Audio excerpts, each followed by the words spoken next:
Comment lang ko atong nag-trending nga vlogger ba si Clyde about sa iyang choices nga pagpili ba kaniya og kabaw or iPhone. Joke raman to siya, dito siya kuan intentional nga makamino siya sa mga farmer. Ang kuan mo dato, ang point lang niya to is kung kabaw imong pilion, narani mo kung kabaw imong pilion. Kung nakay uma, magamit nimo ang kabaw. Kung iPhone, siyempre iPhone yung pilion kay vlogger man siya, or vlogger ka, magamit mo sa vlogger.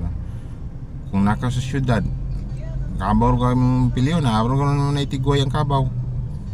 So iPhone gani mong pilion. Kung to kas bukid, di kabaw imong pilion. Kung nakay uma nga imong trabaho, di kana imong pilion.